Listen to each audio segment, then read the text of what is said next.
Hello everyone, मैं रमन कुमार रजक स्वागत करता हूं आप सभी का अपने यूट्यूब चैनल पर। आज की चर्चा का विषय है जीडीएस टू पोस्टमैन एग्ज़ाम और एमडीएस टू पोस्टमैन एग्ज़ाम जो कि महाराष्ट्र सर्कल में हुआ है आज ही के दिन। आज इसके सॉल्यूशन को देखते हैं। आज का पहला प्रश्न है कि इंटरनेशनल इलेक्ट्रॉनिक मनी ऑर्डर की राशि जिसके लिए एकल मनी ऑर्डर जारी किया जा सकता है इससे अधिक नहीं होनी चाहिए। बेसिकली पूछा गया है कि electronic money order the amount for which a single money order में be issued must not exceed, इसकी जो लिमिट है वो है 50,000 रुपये, यानी ऑप्शन नंबर डी इसका सही आंसर हो जाएगा। क्वेश्चन नंबर 2 में पूछा गया कि सुकन्या समृद्धि खाता एसएसए अकाउंट सुकन्या समृद्धि खाता न्यूनतम प्रारंभिक जमा के साथ खोला जा सकता है। पूछा गया है कि अगर कोई एसएसए अकाउंट ओपन करवाना चाहता है तो उसको मिनिमम कितने रुपए पे करने होंगे, तो उसके लिए जो लिमिट है वो है 250 रुपये की, यानी ऑप्शन नंबर सी इस प्रश्न का सही आंसर हो जाएगा। क्वेश्चन नंबर 3 में पूछा गया है कि आवर्ती जमा खाता खोलने की तारीख से के बाद संबंधित डाकघर में निर्धारित आवेदन पत्र जमा करने पर समय से पहले बंद किया जा सकता है। बेसिकली इसमें पूछा गया है कि जो आरडी का जो अकाउंट होता है, रेकरिंग डिपॉजिट का अकाउंट होता है, उसको खाता खुलने के बाद कितने समय बाद प्री मैच्योर रूप से क्लोज़ करवा सकते हैं। तो जो प्री मैच्योर क्लोज़ करवाने के लिए जो टाइम है वो है 3 वर्ष यानी 36 माह। ऑप्शन नंबर ए इस प्रश्न का सही आंसर हो जाएगा। नेक्स्ट क्वेश्चन को देखते हैं। नेक्स्ट क्वेश्चन है क्वेश्चन नंबर 4 में पूछा गया है कि आईपीबी के माध्यम से डाक विभाग के उत्पाद के भुगतान के लिए निम्नलिखित सेवा उपलब्ध नहीं है। बेसिकली पूछा गया है कि जो आईपीपीबी का जो मोबाइल ऐप है, इंडिया पोस्ट पेमेंट्स बैंक का जो ऐप है, उससे कौन कौन सी सुविधाएं अपन ले सकते हैं, और ये इसमें पूछा गया नॉट अवेलेबल, यानी कौन सी सेवा उपलब्ध नहीं है। तो सुकन्या समृद्धि खाते में ऑनलाइन भुगतान करने की सुविधा है वो आईपीबी से मिल जाती है। पीपीबी खाते पीपीएफ के खाते में ऑनलाइन भुगतान की सुविधा भी उपलब्ध है। आवर्ती जमा पर ऋण भी उपलब्ध है।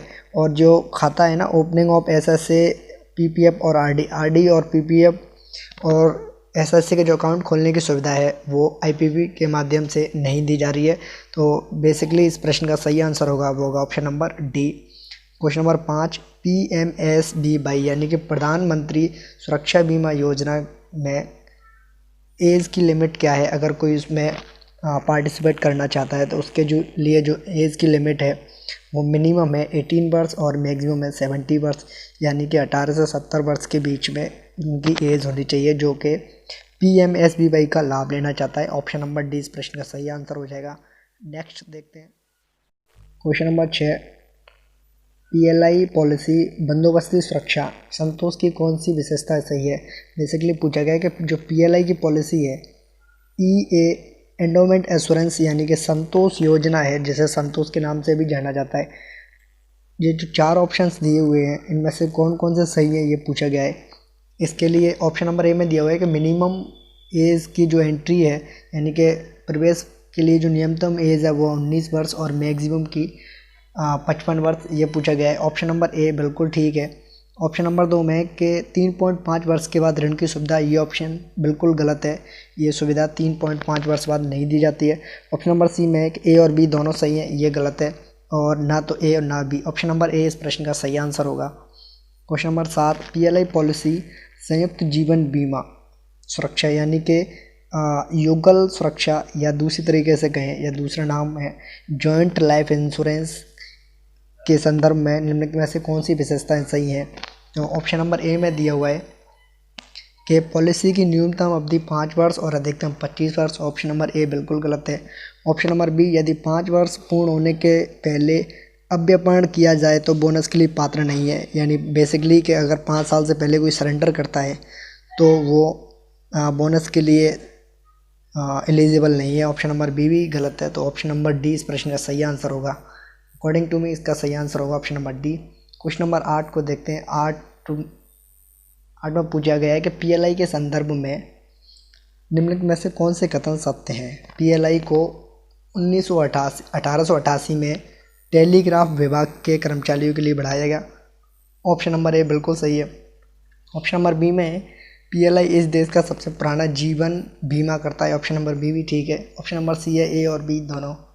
इस प्रश्न का सही आंसर हो जाएगा ऑप्शन नंबर सी, ए और बी दोनों कथन सही है। क्वेश्चन नंबर 9 चिल्ड्रन पॉलिसी के लिए आरपीएलआई की निम्नलिखित में से कौन सी विशेषता सही है, यानी कि आरपीएलआई के तहत अगर कोई बाल जीवन बीमा लेना चाहता है तो उसके लिए कौन कौन सी विशेषताएं। ऑप्शन नंबर ए में है 5 से 20 वर्ष की आयु होनी चाहिए बच्चे की। ऑप्शन नंबर बी ए बिल्कुल सही है कि जो भी बच्चा है या जो भी चिल्ड्रन पॉलिसी के लिए बच्चे को चिल्ड्रन पॉलिसी लेनी है, बाल जीवन बीमा लेना है, उसकी एज 5 से 20 वर्ष की होनी चाहिए। ऑप्शन नंबर बी में है कि पॉलिसी धारक यानी कि माता पिता के अधिकतम 2 बच्चे पात्र हैं। ऑप्शन नंबर बी भी सही है, तो 9 का सही आंसर हो जाएगा option number C. Question number 10 में पूछा गया है कि 10 वर्षीय ग्रामीण पीएलआई यानी कि 10 ईयर की जो आरपीएलआई होती है, 10 वर्षीय ग्रामीण पीएलआई होती है, जिसे ग्राम प्रिया भी कहा जाता है, के लिए आरपीएलआई के लिए इनमें से कौन सी विशेषता सकते हैं। ऑप्शन नंबर ए में है कि न्यूनतम बीमित राशि 15,000 और अधिकतम 10 लाख। ऑप्शन नंबर ए बिल्कुल गलत है। न्यूनतम की जो लिमिट है वो है 10,000 रुपये और मैक्सिमम की लिमिट है 10 लाख रुपये। ऑप्शन नंबर ए बिल्कुल गलत है। ऑप्शन नंबर बी में है कि प्रवेश पर न्यूनतम और अधिकतम आयु 20 से 40 वर्ष। ऑप्शन नंबर इसका ए बी है। बी में कि प्रवेश पर न्यूनतम और अधिकतम जो एज है 20 से 40 वर्ष, ये बिल्कुल गलत है। बेसिकली न्यूनतम एज तो 20 वर्ष बिल्कुल ठीक है, लेकिन जो मैक्सिमम एज है ना वो 45 ईयर तक है। तो ऑप्शन नंबर बी भी गलत है, तो इस प्रश्न का सही आंसर हो जाएगा option number D.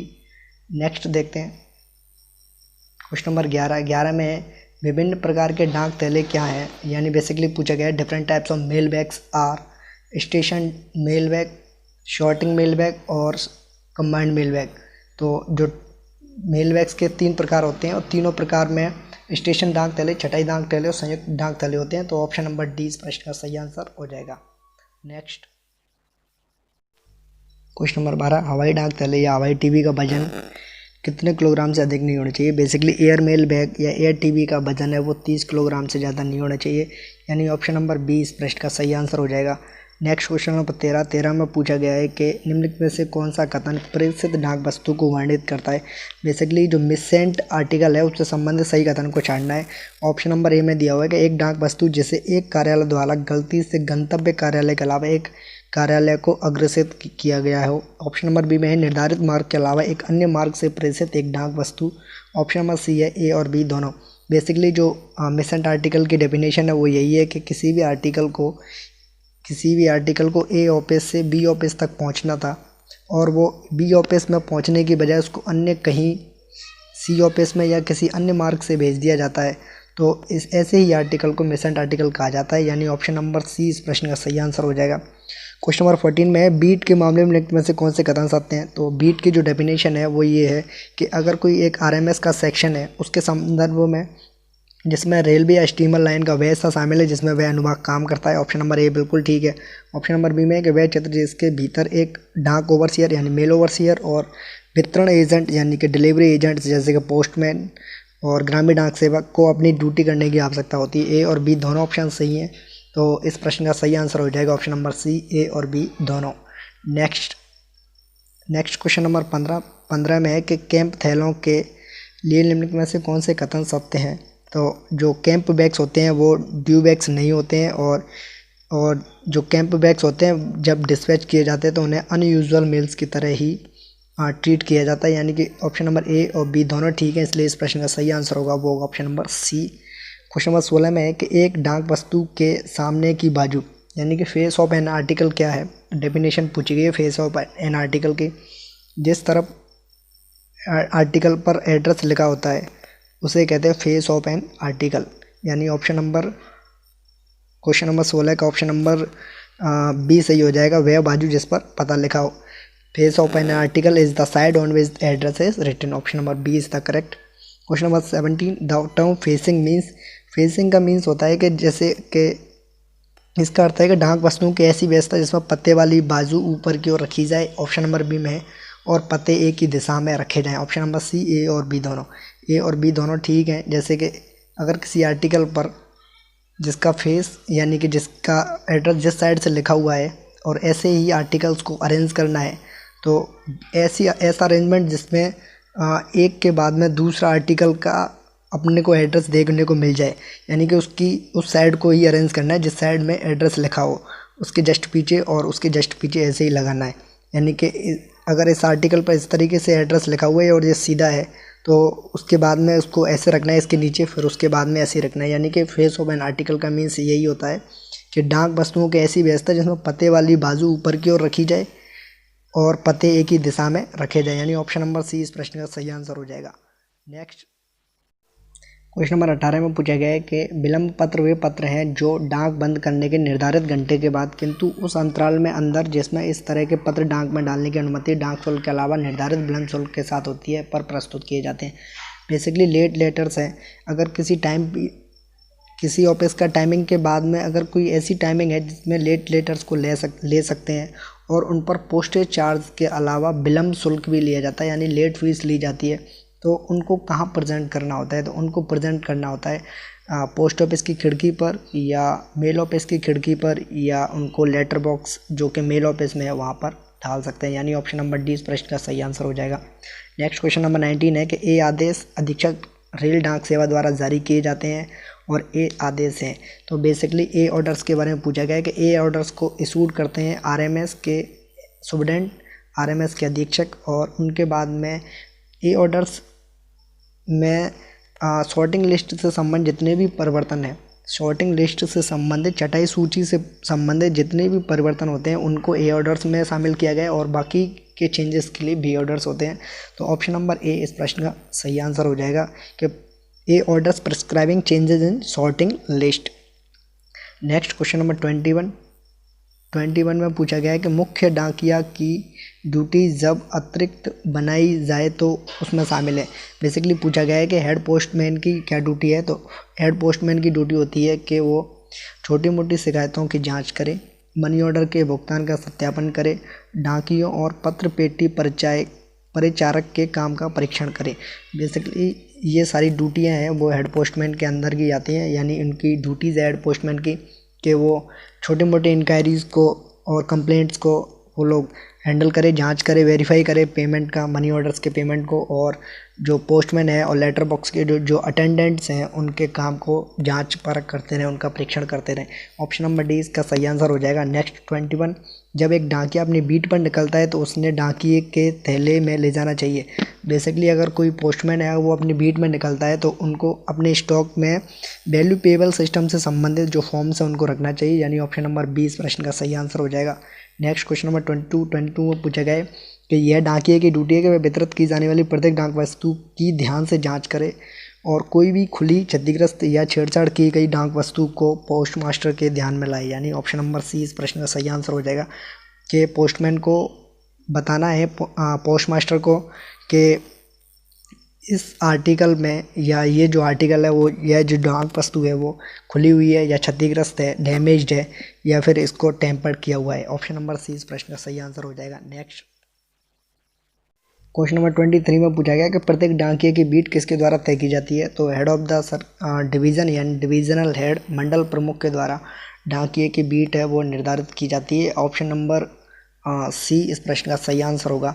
Question number 24 में है कि पंजीकृत पत्र या पार्सल डाक वस्तुओं को निरक्षर प्रेषित को वितरित करने के लिए प्रक्रिया में शामिल है। बेसिकली अगर किसी का रजिस्टर्ड आर्टिकल आ जाता है या लेटर आ जाता है या पार्सल आ जाता है, वो किसी अनपढ़ व्यक्ति का आता है, निरक्षर व्यक्ति का आता है, इलिटरेट पर्सन का आता है, तो उसके संदर्भ में जो प्रक्रिया है वो ये है कि रसीद और पावती पर निरक्षर प्रेषित की मोहर या अन्य चिन्ह प्राप्त करने हैं।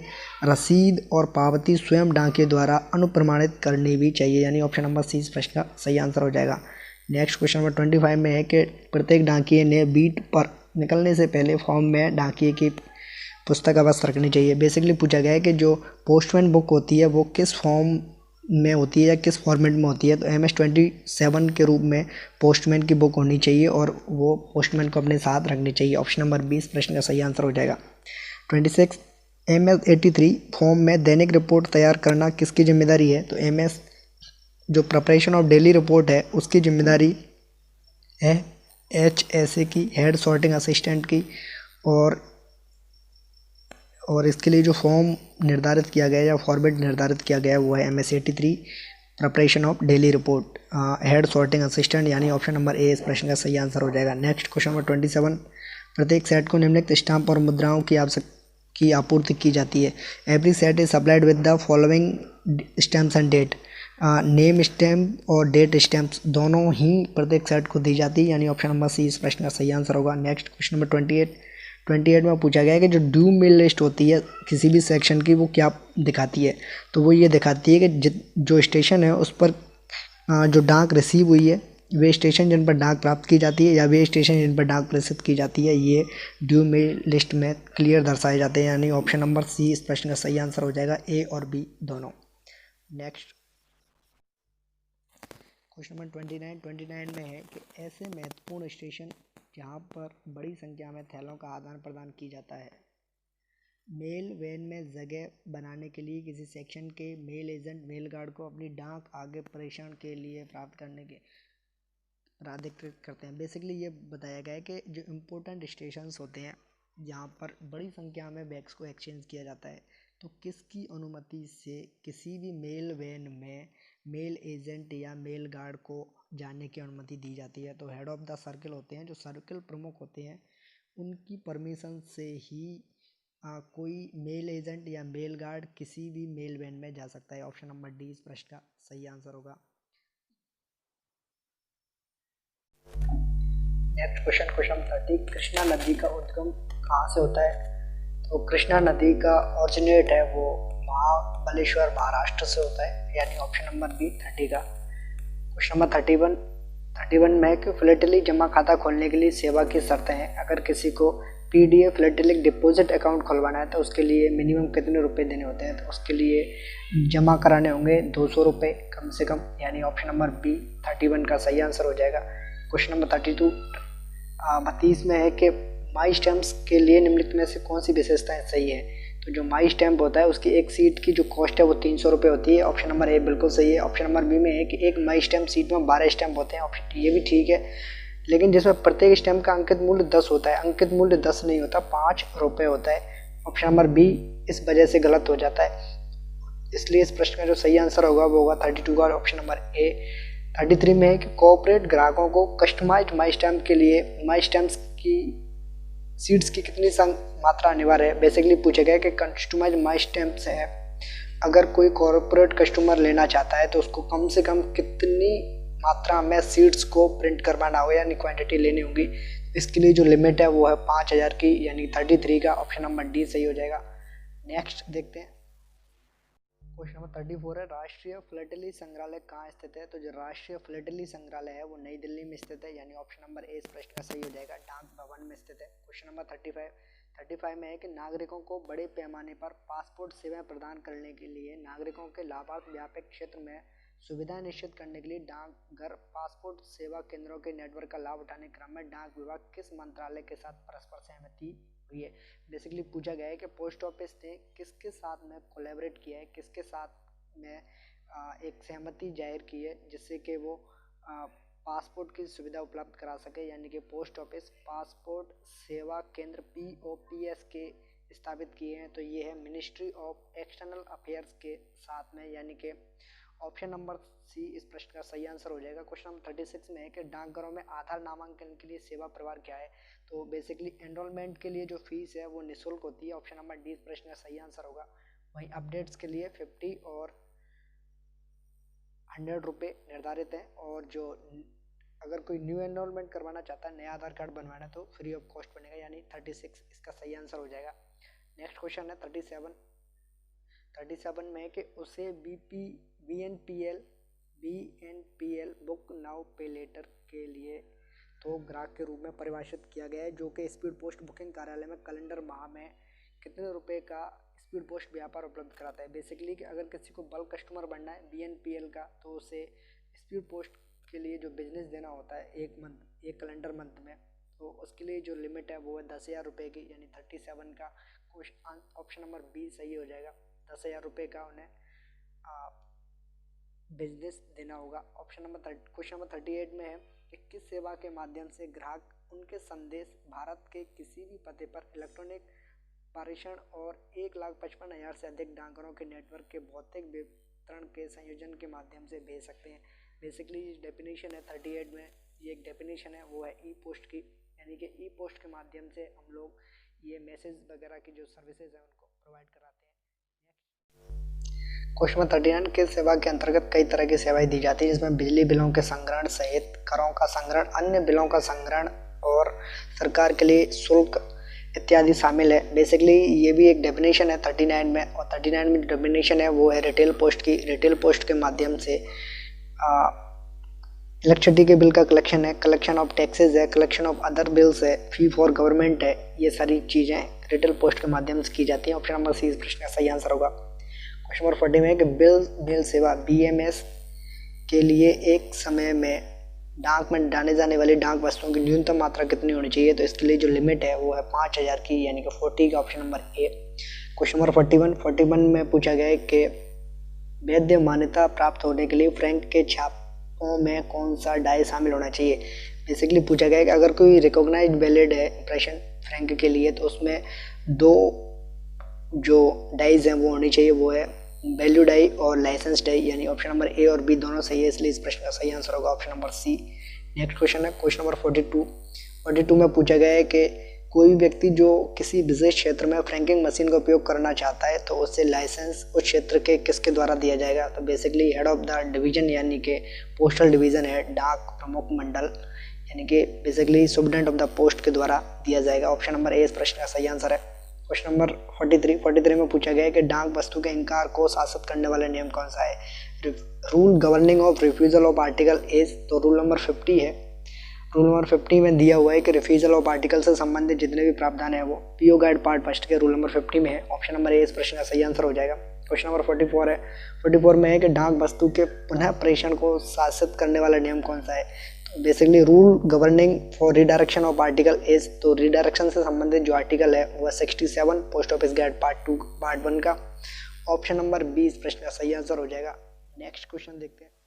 क्वेश्चन नंबर 45 में कि मृत वस्तु को प्रेषित डाक वस्तु को शासित करने वाला नियम कौन सा है। Rule governing article address to a deceased person is, deceased person से संबंधित जितने जो संबंधित प्रावधान है वो रूल नंबर 89 में है और post office guide part first का है रूल नंबर 89। उसमें अगर कोई मृत व्यक्ति है, डिसीज पर्सन है, उससे संबंधित डाक आती है तो उसका क्या करना है, उसको सारी चीज़ें उसमें दी हुई है। ऑप्शन नंबर सी इस प्रश्न का सही आंसर हो जाएगा। क्वेश्चन नंबर 46 में है कि भले ही एक दिन में बुकिंग की संख्या जो भी हो, प्रेषक के एक पते के साथ पधारने वाले रुपए 1 लाख से ऊपर दैनिक राजस्व वाले ग्राहकों के लिए छूट क्या है। बेसिकली पूछा गया है कि अगर रेवेन्यू एक दिन का 1 लाख रुपए से ज़्यादा हो जाता है तो ग्राहकों को कितनी % छूट दी जाती है। तो अगर 1 लाख से ज़्यादा अगर पेमेंट बनता है, किसी का रेवेन्यू जनरेट करवाते हैं, तो उसके लिए जो 10% की छूट दी जाती है, इसलिए इस प्रश्न का सही आंसर होगा वो option number C. Question number 47 और 49, क्वेश्चन नंबर 48 में बेसिकली इसका जो आंसर है वो मुझे नहीं मिला है, और अकॉर्डिंग टू मी इसका जो सही आंसर होना चाहिए वो होगा 1 से 3 दिन, और इसको स्किप करते हैं फिलहाल के लिए। क्वेश्चन नंबर 48 है। 48 का भी आंसर नहीं मिला। 48 का जो सही आंसर होना चाहिए वो अकॉर्डिंग टू मी ये होना चाहिए 35 kg, यानी कि जो डोमेस्टिक एक्सप्रेस जो स्पीड पोस्ट के जो आर्टिकल्स हैं, speed post the market leader in the domestic express industry provides express and time bound delivery of the letters and parcel weighting up to in India. तो basically इसका according to me answer होना चाहिए option number D. Question number 49 और 50 है। 49 में पूछा गया है कि शाखा डाकघरों को बेसिकली ब्रांच पोस्ट ऑफिस में वितरण को छोड़कर बाकी देश के लिए बिजनेस पार्सल के वितरण के लिए सेवा मानक क्या है। बेसिकली इसमें पूछा गया है कि अगर पोस्ट ऑफिस की जो ब्रांच है, ब्रांच पोस्ट ऑफिस को छोड़ दें, उसके बाद में पूरे देश में जो बिजनेस पार्सल के लिए वितरण की जो स्टैंडर्ड डिलीवरी का टाइम है वो क्या है। अकॉर्डिंग टू मी इसका भी आंसर 6 से 7 दिन है, ऑप्शन नंबर ए। और क्वेश्चन नंबर 50 एकदम सही है। 50 में है कि एक पंजीकृत समाचार पत्र एक प्रकाशन है जिसमें पूरी तरह से या ज़्यादातर हिस्से में राजनीति अन्य समाचार विज्ञापन के साथ या उसके साथ बिना रहते हैं। ये तो डेफिनेशन है। उसके बाद में ये पूछा कि इससे बड़ी संख्या में अधिकतम कितने दिनों के अंतराल में प्रकाशित किया जाता है। बेसिकली एक रजिस्टर्ड न्यूज़पेपर को मैक्सिमम 31 डेज के अंतराल में इसको प्रकाशित किया जाना चाहिए और पब्लिश किया जाना चाहिए, इसलिए इस प्रश्न का जो सही आंसर वो है option number B. Next question number 51। Question number 51 से 75 तक क्वेश्चंस मिलेंगे अपने को, मैथ्स, जीके और रीजनिंग के। इनको देखते हैं। एक संगठन में 1240 कर्मचारी है जिसमें से 25% को पदोन्नति दी गई है। ऐसे कितने कर्मचारी जिन्हें पदोन्नति मिली है।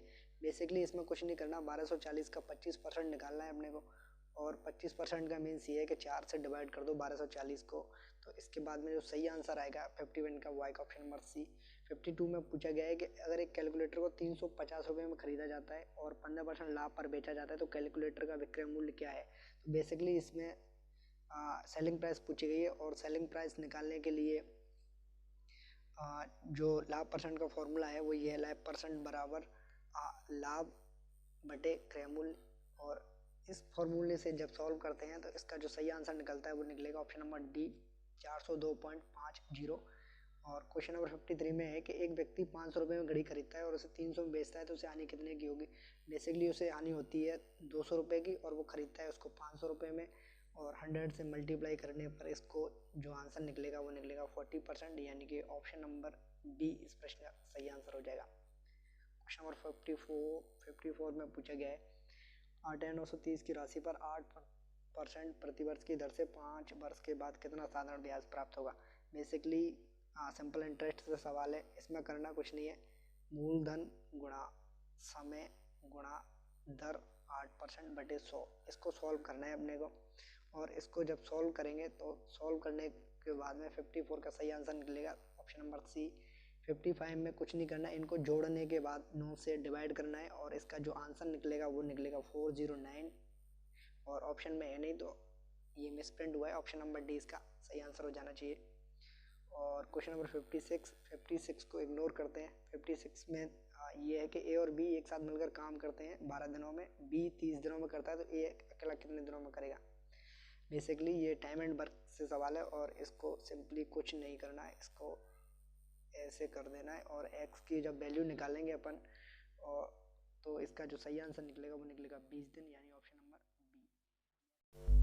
नेक्स्ट क्वेश्चन 57, इसको स्किप करते हैं। क्वेश्चन नंबर 58 में पूछा गया कि एक कार 15 घंटे में 300 मीटर की दूरी तय करती है तो कार की गति क्या है। Speed is equal to distance upon time. Speed हो जाएगी इसकी कितनी है, स्पीड पूछ रहा है वो, बेसिकली टाइम, स्पीड तो पूछिए, डिस्टेंस अपॉन टाइम तो इसका निकलेगा 20 किलोमीटर प्रति आवर, यानी बेसिकली 58 का ऑप्शन नंबर ए। 59 में पूछ रहा है कि 16 दर्जन केले की कीमत 360 रुपये, तो 60 रुपये में कितने केले खरीदे जा सकते हैं।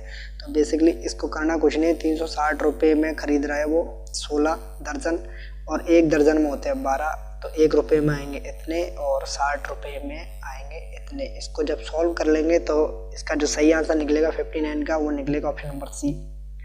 60 में कुछ नहीं करना, सबसे पहले ब्रैकेट को सॉल्व करना है और ब्रैकेट में भी सबसे पहले डिवीजन को सॉल्व करना है और भाग को जब सॉल्व करेंगे तो 2.5 में जब 0.5 से डिवाइड करेंगे तो इसमें आएगा 5, और 5 को 150 से गुणा करना है, उसके बाद में भाग देना है x मान के, और बेसिकली इसका जो मल्टीपल आएगा उसको भाग देना है किसी संख्या से जो कि 192.5 होनी चाहिए, तो वो जो संख्या है वो होगी 4, यानी ऑप्शन नंबर डी इस प्रश्न का सही आंसर निकलेगा। क्वेश्चन नंबर 61 को करते हैं इग्नोर। 62 में पूछा गया है कि आकृति को कौन सा पैटर्न पूरा करता है, तो पैटर्न पूरा करता है वो ये वाला पैटर्न पूरा करेगा, यानी कि फिगर नंबर 3 दिया है ऑप्शन नंबर सी में, 62 का हो जाएगा option number C. Question number 63 में पूछा गया है कि वह आकृति चुने जो शेष से अलग है। बेसिकली ऑप्शन में 2, 3, 4, 5 के बारे में पूछा है, यानी कि आकृति नंबर 1 को तो हटा देते हैं, उसके बाद में 4 पर फोकस करते हैं। तो 4 पर जब फोकस करेंगे तो ये एक तरीके का लॉजिक ये है कि इसमें 1, 2, 3 रेखाओं को यूज़ किया गया है, 3 लाइन्स को यूज़ किया गया है, जेड में भी 3 लाइन्स को यूज़ किया गया है, और एफ को भी जब बनाते हैं तो 1, 2 और 3 लाइन्स को यूज़ किया जाता है, लेकिन जब ई को बनाते हैं तब 1, 2, 3 और 4 लाइन्स को यूज़ किया जाता है। अकॉर्डिंग टू मी इसका जो सही आंसर होगा वो होना चाहिए ऑप्शन नंबर सी। 64 को स्किप करते हैं। 65 का जो फिगर नंबर 2 है इसमें ये सारी फिगर्स मिल जाएगी, यानी कि ऑप्शन नंबर बी इसका सही आंसर होगा। 66 जीके से क्वेश्चन है और 66 में सबसे पहले पूछा गया है कि भारत के निम्नलिखित केंद्र शासित प्रदेशों में से किसका आकार सबसे बड़ा है। तो सबसे बड़ा आकार है अंडमान और निकोबार का, यानी option number D. Question number 67, कौन सा राज्य मध्य प्रदेश की सीमा को स्पर्श नहीं करता है। तो जो यूपी है इसको पहले डायग्राम बना लेते हैं, नॉर्थ, साउथ, ईस्ट और वेस्ट। एमपी को यूपी है वो नॉर्थ ईस्ट से टच करता है, यानी कि इस जगह से टच करता है एमपी को, और जो छत्तीसगढ़ है वो साउथ ईस्ट से, यानी कि साउथ ईस्ट यहाँ से टच करता है एमपी को। वहीं जो महाराष्ट्र है वो साउथ से टच करता है, यानी महाराष्ट्र यहाँ से टच करता है यूपी को। और जो गुजरात है वो वेस्ट से टच करता है एमपी को, यानी कि गुजरात यहाँ से एमपी को टच कर रहा है। और राजस्थान है वो नॉर्थ वेस्ट से टच करता है, यानी कि नॉर्थ वेस्ट हो जाएगा यहाँ वाले पोर्शन से। लेकिन जो 4 ऑप्शन हैं उसमें महाराष्ट्र, राजस्थान और गुजरात का नाम है, लेकिन झारखंड का नहीं है, तो झारखंड इसको टच नहीं करता, यानी ऑप्शन नंबर सी इस प्रश्न का सही आंसर हो जाएगा। क्वेश्चन नंबर 68 में है कि 1930 में महात्मा गांधी ने सविनय अवज्ञा आंदोलन कहाँ से प्रारंभ किया? तो सविनय अवज्ञा आंदोलन को दांडी मार्च भी कहते हैं, तो दांडी से शुरू किया। ऑप्शन नंबर 20 प्रश्न का सही आंसर हो जाएगा। Next question number 69, Satyashodhak Samaj की स्थापना किसके द्वारा की गई? तो सत्यशोधक जो समाज है उसकी स्थापना महात्मा ज्योतिबा फुले के द्वारा शुरू की गई, यानी स्थापना है जो सत्यशोधक समाज की स्थापना है वो महात्मा ज्योतिबा फुले के द्वारा की गई। तो इसलिए इस प्रश्न का जो सही आंसर होगा वो होगा ऑप्शन नंबर 20 69 का भी। 70 में है कि निम्नलिखित क्रिकेट खिलाड़ियों में से कौन इंडियन प्रीमियर लीग यानी कि IPL 2020 में ऑरेंज कप का विजेता था? तो सबसे ज़्यादा रन थे KL राहुल के, यानी कि ऑप्शन नंबर ए इस प्रश्न का सही आंसर हो जाएगा। 71 भारत की सबसे लंबी नदी कौन सी है? सबसे लंबी नदी गंगा, ऑप्शन नंबर ए इस प्रश्न का सही आंसर हो जाएगा। 72 भारतीय संघ का संवैधानिक प्रमुख कौन होता है? तो संवैधानिक प्रमुख होता है भारत का राष्ट्रपति, ऑप्शन नंबर डी इसका सही आंसर हो जाएगा। क्वेश्चन नंबर 73 में पूछा गया है कि क्षेत्रफल के हिसाब से सबसे बड़ा भारतीय राज्य राजस्थान है, सबसे बड़ा क्षेत्रफल के अकॉर्डिंग, तो ऑप्शन नंबर 20 प्रश्न का सही आंसर हो जाएगा। और क्वेश्चन नंबर 74 व्यक्तिगत सत्याग्रह करने वाला पहला व्यक्ति कौन है? व्यक्तिगत सत्याग्रह करने वाला पहला व्यक्ति है विनोबा भावे, ऑप्शन नंबर 20 प्रश्न का सही आंसर हो जाएगा। क्वेश्चन नंबर 75 में बेसिकली पूछा गया है कि जो स्ट्रॉन्ग है, स्ट्रॉन्ग क्या है? Strong character according to me, strong character का अर्थ है कि आपके पास आचार और नीतिपरक व्यवहार की उच्च भावना है तो दूसरों का सम्मान दिलाती है। ऑप्शन नंबर डी इस प्रश्न का सही आंसर होगा। और ये है एंड इस वीडियो का। धन्यवाद।